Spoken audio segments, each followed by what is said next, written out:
जय सिया राम दोस्तों। तो आज हम बात करने वाले हैं शनि प्रदोष व्रत के बारे में, जो कि आ रहा है कल।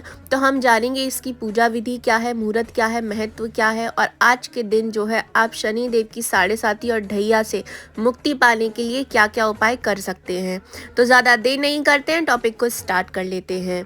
प्रदोष व्रत हर महीने की त्रयोदशी तिथि को रखा जाता है। अप्रैल मास का जो पहला प्रदोष व्रत है वो शनिवार को 6 अप्रैल को कृष्ण पक्ष का प्रदोष व्रत रखा जाएगा। इस साल ये जो है पहला शनि प्रदोष व्रत है। इस दिन प्रदोष काल में भगवान शिव की पूजा उपासना करने का विशेष महत्व होता है। ऐसा भी हमारे शास्त्रों में और पुराणों में कहा जाता है कि जो भी व्यक्ति शनि प्रदोष व्रत का जो करता है, नियम पूरी तरीके से पालन करता है, भगवान शिव की पूजा आराधना करता है, तो ऐसे व्यक्ति का जो खोया हुआ धन, वैभव, सम्मान होता है वो सब उसको मिल जाता है। प्लस शनि देव की कृपा भी आपको प्राप्त हो जाती है। हम सभी जानते हैं कि जो शनि देव हैं, जब ये पैसा देने पे आते हैं या संपूर्णता हमको देने पे आते हैं तो छप्पर फाड़ करके देते हैं, लेकिन ये मेहनत भी बहुत करवाते हैं। और आप सब तो ये भी जानते होंगे कि शनि देव जो है वो भगवान शिव को अपना गुरु मानते हैं। जी हाँ, शनि देव भगवान शिव के परम भक्त भी कहे जाते हैं। तो इसलिए यदि आप प्रदोष व्रत के दिन शनि देव के कुछ उपाय कर लेते हैं तो ये बहुत ही ज़्यादा लाभकारी आपके लिए हो जाता है। तो चलिए अभी हम पहले ये जानते हैं कि शनि प्रदोष व्रत का जो कल मुहूर्त है वो कितने बजे से होने वाला है। शनिवार को 6 अप्रैल 2024 को सुबह 10:20 पर त्रयोदशी तिथि का जो है आरंभ होने वाला है। इसके बाद 7 अप्रैल 2024 को सुबह 6:54 पर तिथि समाप्त होगी। हालांकि होता क्या है कि उदया तिथि मान्य होती है, लेकिन प्रदोष व्रत में जो है शाम की पूजा का जो है विधान बताया जाता है। तो प्रदोष व्रत में शाम के समय त्रयोदशी तिथि रहने पर पूजा करने का विशेष महत्व है और यही विधान भी हमारे शास्त्रों में है। तो इसीलिए शनि प्रदोष का जो व्रत है वो 6 अप्रैल 2024 को यानी कि कल रखा जाएगा।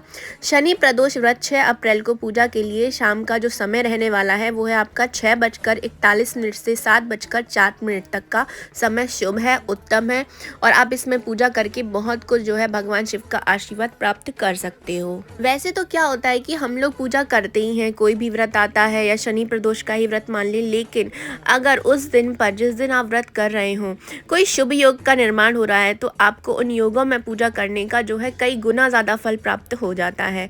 तो शनि प्रदोष के दिन भी जो है 2 शुभ योगों का निर्माण हो रहा है। चलिए जानते हैं कौन कौन से हैं वो 2 शुभ योग। पहला जो योग बन रहा है उसका नाम है शुभ योग। तो ये जो शुभ योग है ये 5 अप्रैल 2024 को सुबह 9:56 से शुरू होगा और 6 अप्रैल 2024 को सुबह 6:15 पर समाप्त होगा। दूसरा योग आता है शुक्ल योग। तो 6 अप्रैल 2024 को ये शुरू होगा सुबह 6:15 से और 7 अप्रैल 2024 को 2:20 पर ये योग समाप्त होगा। तो आप जो अपनी पूजा है वो शुक्ल योग में संपूर्ण कर सकते हैं, और यदि आप संकल्प लेना चाहते हैं तो वो आप शुभ योग में कर सकते हो। चलिए अब मैं आपको ये बताती हूँ कि शनि प्रदोष व्रत की आपको पूजा किस तरह से करनी है, क्या क्या नियम आपको जो है इस दिन पर पालन करने हैं। तो शनिवार का दिन है। शनिवार के दिन आपको जो है सूर्य उदय से पहले उठ जाना है। उठने के बाद आपको ब्रह्म मुहूर्त में ही स्नान कर लेना है गंगा जल डाल करके।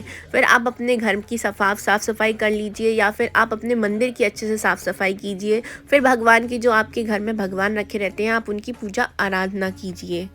सुबह ही के टाइम पे आप जब पूजा कर रहे हो तो उसी टाइम पर जो है आप अपना संकल्प भी ले सकते हैं भगवान शिव के सामने कि वो शनि प्रदोष व्रत का हम व्रत करने आज जा रहे हैं। उसके बाद आपको पूरे दिन भर जो है ओम नमः शिवाय मंत्र का जाप करते रहना है मन ही मन के अंदर। फिर आपको शाम के समय पर क्या करना है कि शनिवार के दिन आपको सूर्य अस्त से 1 घंटे पहले जो है स्नान आदि करके पूजा के लिए तैयार हो जाना है, क्योंकि हम सभी जानते हैं कि जो प्रदोष व्रत होता है वो सूर्य अस्त होने के 1 घंटे पहले तक होता है। तो प्रदोष व्रत काल में ही आपको पूजा करनी है। तो स्नान करने के बाद संध्या के समय आपको शुभ मुहूर्त में पूजन आरंभ कर देना है। तो सबसे पहले आपको क्या करना है, आपको गाय के कच्चे दूध से, दही से, घी से, शहद, गंगा जल आदि से भगवान शिव का अभिषेक करना है। इसके बाद आप भगवान को जो है बेलपत्र चढ़ा सकते हैं, चंदन अर्पित कर सकते हैं, साथ ही पुष्प, धतूरा, आग के फूल आदि भी आप भगवान शिव को अर्पित कर सकते हो। इसके बाद शनि प्रदोष व्रत की आप कथा जरूर से पढ़िएगा, क्योंकि कथा के बिना जो है ये प्रदोष व्रत जो होता है ये अधूरा माना जाता है। तो जो शनि प्रदोष व्रत की कथा है वो मैं आपको डिस्क्रिप्शन बॉक्स में नीचे दे दूंगी।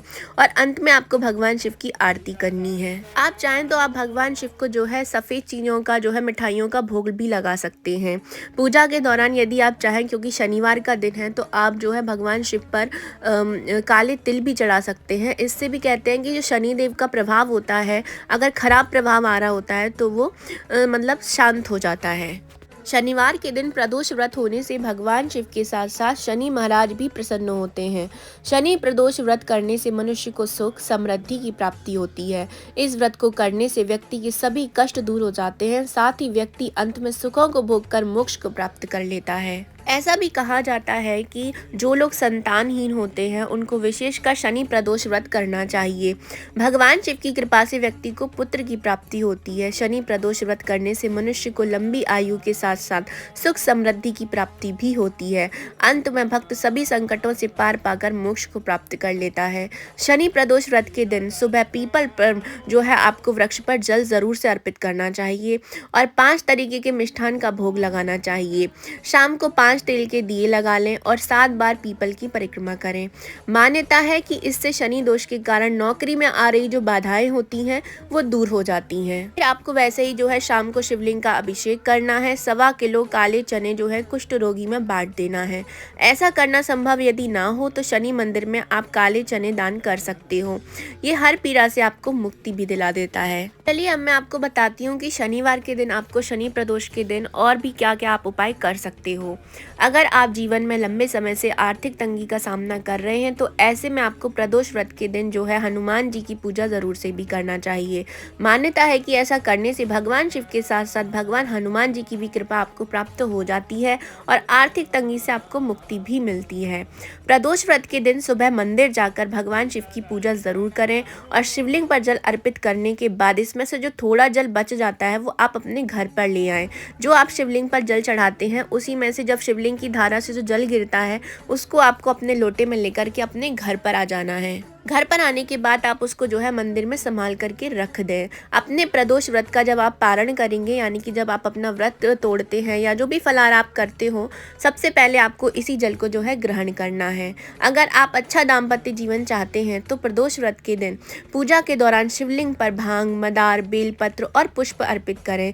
मान्यता है कि ऐसा करने से पति पत्नी के बीच मनमुटाव दूर होता है, साथ ही साथ रिश्तों में मधुरता भी आती है। इसके साथ ही साथ आप शनि प्रदोष के दिन शिवलिंग पर जल, काला तिल और शमी का पत्ता भी अर्पित कीजिए। शमी का पत्ता अर्पित करने से जो है आपको लाखों बेलपत्र चढ़ाने का फल भी प्राप्त हो जाता है। इसके बाद आपको शिव चालीसा का पाठ करना है। मान्यता है कि ऐसा करने से शनि के अशुभ प्रभावों से आपको राहत मिलती है। दूसरा उपाय ये आता है कि शनि प्रदोष के दिन 1 कटोरी में आपको सरसों के तेल में अपनी छाया देखकर शनि मंदिर में सरसों के तेल का दान कर दीजिए। गरीबों और जरूरतमंदों को अपनी क्षमता अनुसार धन का दान करें। मान्यता है कि ऐसा करने से जीवन की सभी बाधाएं दूर हो जाती हैं। शनि प्रदोष के दिन शिवलिंग पर 108 बेलपत्र अर्पित करें। इस दिन उड़द की दाल, काले जूते, वस्त्र समेत शनि देव से संबंधित चीजों का दान करना लाभकारी माना गया है। अब हम आते हैं एक सबसे लास्ट उपाय पर। वास्तु के अनुसार घर में सुख समृद्धि और खुशहाली के लिए शनि प्रदोष के दिन मुख्य द्वार पर घोड़े की नाल जरूर से लगाएं। मान्यता है कि ऐसा करने से परिवार के सदस्यों को जीवन में हर क्षेत्र में खूब कामयाबी प्राप्त होती है। चलिए अब हम ये जानते हैं कि शनि त्रयोदशी के दिन हमें क्या क्या करना चाहिए। शनि त्रयोदशी के दिन शनि देव पर काले तिल, नीला वस्त्र या सरसों का तेल चढ़ाना बहुत ही ज़्यादा शुभ माना जाता है। अगर शनि की 7.5 और शनि की ढैया से आप परेशान हैं तो शनि त्रयोदशी या शनि प्रदोष व्रत जरूर से रखें। ऐसा करने से शनि की 7.5 और शनि की ढैया का प्रभाव कम हो जाता है। शनि त्रयोदशी के दिन हनुमान चालीसा का पाठ करें। शनिदेव हनुमान जी के भक्तों की हमेशा मदद करते हैं और उन पर अपनी कृपा भी बनाए रखते हैं। शनि त्रयोदशी के दिन सरसों के तेल का दीपक शाम के समय पीपल के पेड़ के नीचे जरूर से चढ़ाएं। ऐसा करने से शनिदेव प्रसन्न रहते हैं और भक्तों को आशीर्वाद भी देते हैं। शनि त्रयोदशी पर असहाय लोगों की मदद जरूर से करें। भोजन, वस्त्र आदि का दान भी आप कर सकते हो। शनि त्रयोदशी के दिन आप जो है महामृत्युंजय मंत्र का जाप भी कर सकते हो और शनि देव के मंत्रों का जाप आप कर सकते हो, जैसे कि ओम शम शनिश्चराय नमः, ओम प्राम प्रीम प्रौम सा शनिश्चराय नमः, ओम प्राम प्रीम प्रौम सा शनिश्चराय नमः का आप 108 बार जाप जरूर से कीजिएगा। पौराणिक मान्यताओं के अनुसार त्रयोदशी तिथि को सूर्यास्त के बाद भगवान शिव आनंद से मग्न होकर कैलाश पर नृत्य करते हैं। उस समय वह प्रसन्न मुद्रा में होते हैं, इस वजह से उस समय में उनकी पूजा करना चाहिए ताकि उनकी कृपा प्राप्त हो सके और हमारी मन की सारी मनोकामनाएं पूरी हो सकें। यही कारण होता है कि प्रदोष के समय जो है भगवान शिव की पूजा की जाती है। आप चाहें तो भगवान शिव के मंत्रों का जाप भी कर सकते हैं, शनिदेव के बीज मंत्रों का जाप भी आप कर सकते हो। तो ये थी मेरी छोटी सी जानकारी शनि प्रदोष व्रत के बारे में। आप सबको ये कैसे लगी कमेंट बॉक्स में ज़रूर से बताइएगा। तो हम मिलेंगे नेक्स्ट इन्फॉर्मेशन के साथ। अभी मैं आपसे लेती हूँ विदा। जय सिया राम।